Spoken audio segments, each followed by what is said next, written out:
우리 팀장님들이 청약 통장 계속 물어보더라고요. 자, 오늘 청약 통장에 대해서도 한번 또 얘기해 드릴게요. 좀 이따 제가 뒤에가 제 사례 얘기해 드리고. 자, 청약 통장은 이제 화면 보이나요? 이제 잘 공유했죠? 공유 안 했네. 자, 보이나요? 자, 청약통장은 똑같이 청약통장으로 요즘에 종합저축통장으로 되어 있습니다. 그죠? 근데 청약통장은 공공분양을 받는 방법도 있고 민간분양을 받는 방법도 되어 있어요.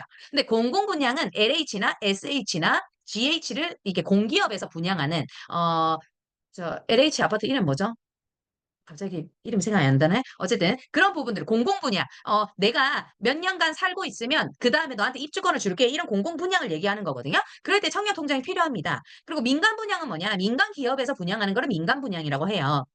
근데 제 후배 같은 경우도 파주에 공공 분양을 그때 진짜 자기 수중에 돈을 다 끌어모아도 5천만 원밖에 없더라는 거야. 근데 그때 이 옆에 이제 막 아파트들이 지어지면서 그 옆에 새 아파트가 공공 분양을 하기 시작한 거예요. 그래서 청약 통장을 썼어. 자기한테는 수중에 5천만 원인가 6천만 원밖에 없어가지고 자기는 이 아파트라도 잡아야 되겠다 해서 25평짜리가 그때 당시 보증금이 5천만 원에 월 10만 원인가 내면 되는 상황이었어요. 그렇게 해서 네가 5년을 살면 그 이후에 네가 이 아파트들을 주변 시세보다 80%, 뭐 70% 정도로 해서 싸게 분양을 해줄게. 이게 공공 분양이거든요.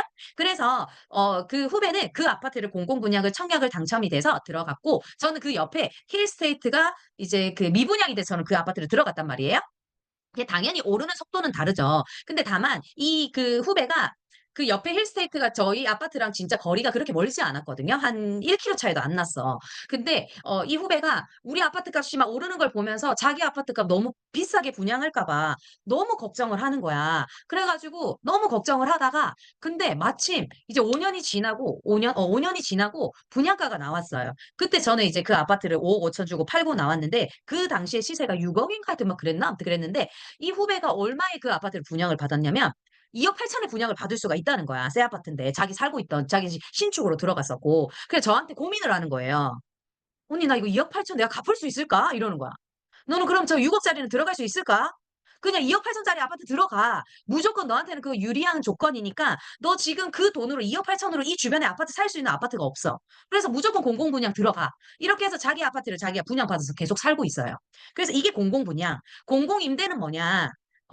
이렇게 LH나 SH나 GH에 짓는데 분양은 받지 않고 내가 임대료만 내고 이 보증금 걸고 임대료 넣고 그냥 쭉 살다가 내가 나오고 싶을 때 나오면 되는 거. 근데 이건 또 조건이 또 굉장히 나중에 까다로워요. 예전에 저도 돈이 없을 때는 신혼 초에는 저희 신랑하고 공공임대라도 들어가고 싶었거든. 근데 둘이의 급여 소득을 보더라고요. 급여 소득에서 계속 잘리는 거야. 우린 돈도 없는 가난한 이렇게 신혼부부인데. 그래서 공공임대를 못 들어갔었어요. 그래서 이제 그때 이제 공부를 하게 됐고, 자, 민간 분양은 뭐 레미안이나 프루지오나 뭐 이런 데를 얘기를 하는 겁니다. 근데 우리가 그 청약 통장에서 알고 있어야 되는 거는 이 공공에서 하는 거는 돈을 납입 기간도 중요하고 돈을 얼마만큼 오랫동안 납입을 했냐 금액도 중요하고 납입 금액도 중요하고 기간도 중요해요. 근데 민간 분양은 납입이 얼마만큼 많이 했냐가 그렇게 크게 중요하지 않아. 근데 금액만 잘 맞추면 돼요. 뭐 서울 지역, 뭐 경기 지역, 뭐 평형에 따라서 뭐 300, 500, 1000 막 이런 게 있잖아요. 그 금액만 잘 맞추면 돼. 그거는 입주자 모집 공고 전까지만 입금만 되면 돼요. 근데 LH에서 이렇게 공공 분양들은 금액하고 기간을 굉장히 중요하게 봐요. 그래서 그런 것들을 그래서 뭐 어렸을 때부터 2만 원씩 뭐 넣어줘라 막 이런 얘기 하잖아요. 그래서 근데 이제 19세 미만들은 19세 미만 청약자들 같은 경우는 24개월까지밖에 인정을 해주지 않는다고 합니다. 그래서 예를 들어 최대 금액이 예를 들어 10만 원이다 하면 240까지 인정이 된다 이런 거 좀 알고 계시면 좋고 그래서 요렇게 좀 나눠진다라고 알고 계시면 돼요. 나는 근데 공공 분양도 생각하고 민간 분양도 생각한다. 그러면 최대한 어릴 때부터 오랫동안 이 통장을 보유하고 얼마만큼 돈을 많이 넣느냐가 중요하겠죠. 그러면 최대 금액으로 계속 넣으시면 되고, 나는 민간 분양만 할 거야. 나 공공 LH 난 살기 싫어. 이런 분들이 있으시더라고요. 난 그건 싫어. 난 민간 분양 무조건 할 거야. 이런 사람들은 그 지역의 평형 금액만 잘 맞추시면 된다. 근데 민간도 임대가 있기는 합니다.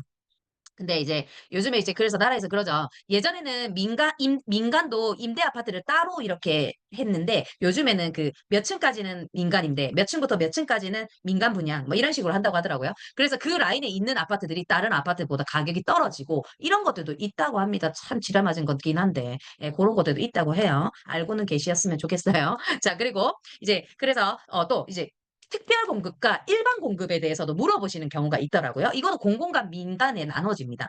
자, 신혼부부들은 신혼부 공공 분양 같은 경우는 신혼부부 아직까지 결혼은 안 했지만 이렇게 청첩장이라든지 이런 게 있으면 예비 같은 경우는 가능해요. 근데 민간 같은 경우는 안 해준다고 합니다. 민간은. 그리고 생애 최초 같은 경우도 1인 가구 같은 경우는 1인 가구 같은 경우는 공공분양에는 안 해주고, 뭐, 민간에는 소형 평수만 해주고, 다자녀는 세 명부터, 뭐, 이제 뭐, 두 명부터도 한다라는 얘기들도 있긴 하더라고요. 그리고 노부부는 뭐, 만 15세 이상 부모를 부양하고 있다거나, 이런 것들을 특별 공급이라고 해요. 그래서 분양해보신 분은 아시겠지만, 특별 공급 날짜, 뭐, 일반 공급 날짜, 뭐, 이런 것들 나오거든요. 요렇게 보시면 된다. 근데, 나는 가점이 몇 점인지도 모르겠고, 내 통장이 어디 있는지도 잘 모르겠고, 이런 분들 계시더라고요.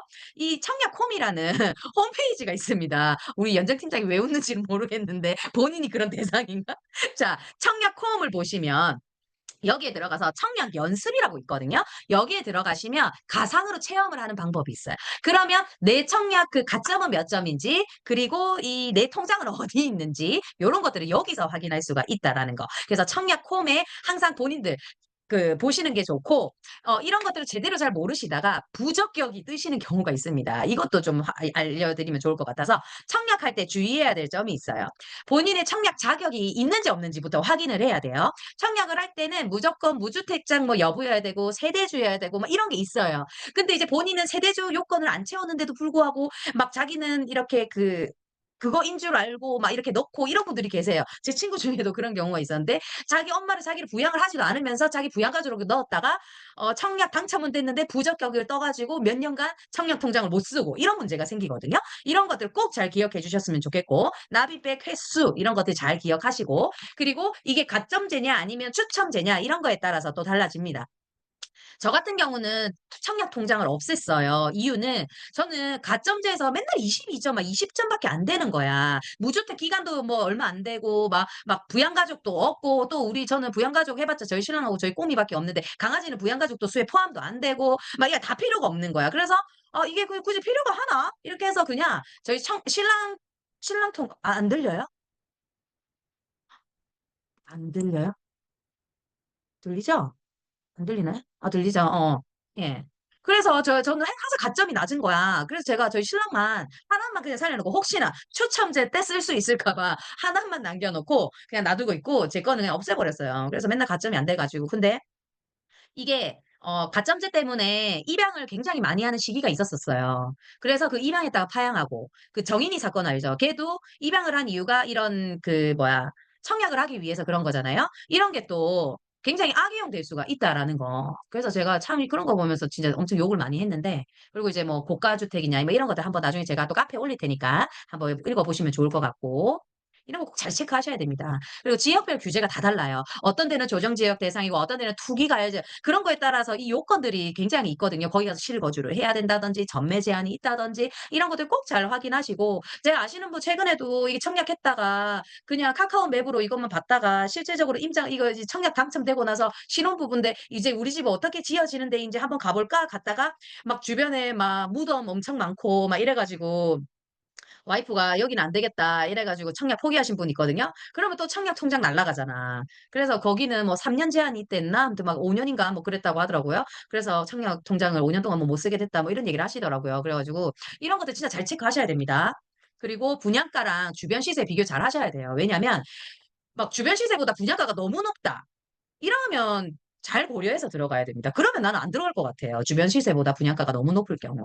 왜냐면 그러면 나중에 팔 때 그까지 올라가기까지 엄청 오래 걸릴 수 있거든요. 그리고 중도금 대출이 되는지 안 되는지. 이제 지금 LTV 조건 까다로워졌잖아요. 내가 대출이 되냐 안 되냐가 진짜 중요해요. 이거 꼭 은행 가서 확인하시고 이거는 자기 신용도, 자기 DSLR 이런 것들 다 확인을 하기 때문에 꼭 본인이 안 가면 확인이 안 해줘. 그리고 건설사 신뢰도도 체크하셔야 돼요. 왜냐면 저렇게 그 저희 제가 계속 파주 지역을 들려서 되게 죄송한데 제가 파주에 꽤 오래 살았거든요, 10 년. 저 파주 거기 신세계 아울렛 옆에 보면 흉물로 된 아파트들 보셨어요? 짓다가 만 거? 아직까지도 흉물로 남아 있습니다. 거기가 중소형 건설로 거기 어디 그 건설사였더라?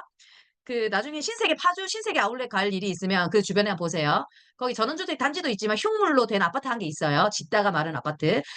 부시는데 돈이 더 많이 들기 때문에 부시지도 못하는 거야. 그래서 건설사 신뢰도도 정말 중요합니다. 건설사가 갑자기 부도가 난다? 그러면 내 돈 날아가는 거예요. 그거 진짜 중요하게 생각하셔야 돼요. 그리고 입주 실전까지 작은 계획 진짜 잘 세워야 돼요. 계약금, 중도금, 잔금. 저처럼 제가 좀 이따 제 사례 얘기해 드리겠지만 저처럼 막 중도금 무이자 막 이럴 때는 나중에 대출만 잘 나오면 되잖아요. 지금은 그게 아니기 때문에 정말 이런 부분들 잘 탄탄하게 계획 잘 세워서 해 주셔야 된다라는 걸 꼭 기억해 주셨으면 좋겠고 청약 포기할 때 불이익 되는 점도 꼭 기억해 주셨으면 좋겠습니다. 계약서를 쓰고 나서 내가 이걸 청약 포기하겠다 이렇게 해서 내 계약금 왜 안 돌려주냐 이런 분들이 있으시더라고요. 계약금 안 돌려줄 수도 있어요. 그거는 그 분양사의 재량이에요. 그래서 안 돌려주는 경우 꽤 많거든요. 그래서 그런 거 잘 그 표준 계약서 조항 잘 보셔야 되고요. 그리고 또 다시 청약을 넣으려면 그 청약 제한이라든지 이 청약 통장 재사용 가능한지 이런 것들 좀 잘 보시는 게 좋다라는 거 꼭 기억해 주셨으면 좋겠고 어쨌든 제일 중요한 거는 무리해서 청약을 하지 마시고 작은 계획이라든지 입주, 실거주 이런 것들 잘 계획 세우셔 가지고 청약은 하셔야 된다라는 거를 꼭 기억해 주셨으면 좋겠습니다.